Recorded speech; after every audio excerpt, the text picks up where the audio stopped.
All right, ladies and gentlemen, we're going to review graphing lines.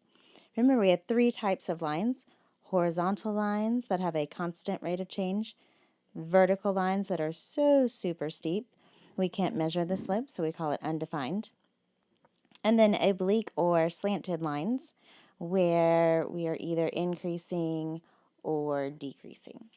All right, let's start with horizontal and vertical lines. Remember, horizontal has the word horizon embedded. And so we want to think about our horizon when we're looking at the morning sun or in the evening as the sun is setting. Think of that as creating your horizon.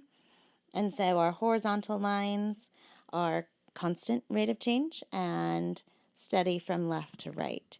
So that would be some equation where y equals some number. So that means we want our horizontal line to cross the y-axis at that specific number, which in this case is a positive 2.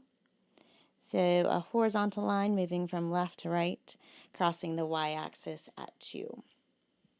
Vertical lines, on the other hand, are going to be lines that cross the x-axis at whatever number is specified. So crossing the x-axis at a positive 2, and we would have a line moving up and down, crossing the x-axis at that specific value. Okay, and oblique lines are the slanted lines with a positive or a negative slope. And so we have three different forms that we have worked with for our oblique lines. The first one is slope-intercept form, y equals mx plus b. That is probably the form that we're most familiar with due to our extensive work in 8th grade. So when I look at this equation, y equals 1/2 x minus 1, I'm looking for my slope as the coefficient of x. And so when I find my x and look in front, there's my coefficient of 1/2. So that's going to give me my change in y, my rise, over my change of x, the run. That will allow me to get the steepness for my line. But first I need a starting point, and so that's when we are looking for our y-intercept. And so we're looking specifically for b, the constant that stands alone in our equation. And so the number that stands alone is the -1. And so that tells me that my y-intercept would be the point 0, -1. So let's start with the y-intercept, crossing our y-axis at -1. We should have that point on our line. From there, we can count our slope, up 1 and to the right 2. Now, although it only takes 2 points to graph a line, we can continue that pattern forward as well as backward in order to use as many pieces of our coordinate grid as we have room for. Okay, let's move on to point slope form. Point slope form is just our slope formula rewritten. Y minus y1 is equal to m times the quantity x minus x1. This allows us to have a point, and it can be any point on our line. It doesn't have to be the y-intercept. So our x1, y1 coordinate gives us a point to start with, and then from there we can count our slope. And again, we're looking for the slope as our coefficient for our x set.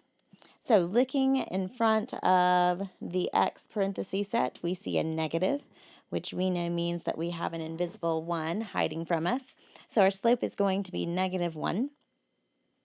And our ordered pair, the point that we have given to us in our equation, is actually going to be a -1, opposite of what you see in parentheses, and a +2. So there's a point on our line. From there, we can count our slope of -1. So plotting your point, -1, +2, hanging out here in quadrant 2. From there, we can count our slope. Go ahead and put your integer of -1 into a slope ratio, so -1/1, which means we're going to count down 1 to the right 1, and repeat that pattern moving forward. And you can repeat that pattern moving backwards as well, up 1 and to the left 1.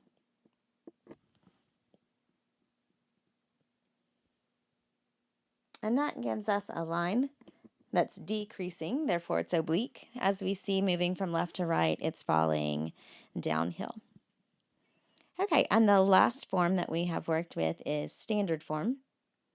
And standard form is ax plus by equals c. And when we're looking at standard form, probably the most common mistake is for people to assume that a, the coefficient of x, is your x-intercept, and that b, the coefficient of y, is your y-intercept. Although there might be some rare instances where that's true, it's a coincidence. And so we want to look at finding our x and y intercepts algebraically.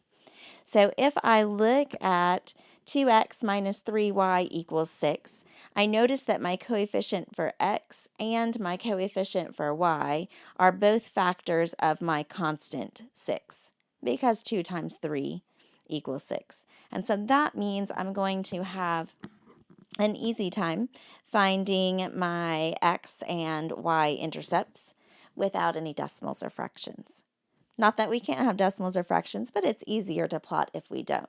So we definitely want to continue our journey of finding the x and y intercepts. Remember, to find the x-intercept, you're going to have to let y equal 0 so that you can solve for x. And to find your y-intercept, you'll have to let x equal 0 so you can solve for y. Okay, so let's start with our x-intercept. If we're going to let y equal 0, then -3 times 0 would be 0, and so that would be eliminated. All that we would have remaining would be the 2x equals 6. So continue to solve. Divide by 2, and x is equal to 3. So you know when y is 0, x is 3, and so you would have the x-intercept of 3, 0. So go to your x-axis and plot the point 3, 0. Okay, let's try that same process again, but this time looking for our y-intercept, which means we're going to have to let x be 0. So 2 times 0 for x would be 0, and that term would be eliminated. All we would have remaining is our -3y equal to 6. And then solve for y. Divide by -3, divide by -3, so y would equal -2. When you let x be 0, you found y to be a -2. And so that gives us our y-intercept. Go to your grid on the y-axis and plot the point 0, -2.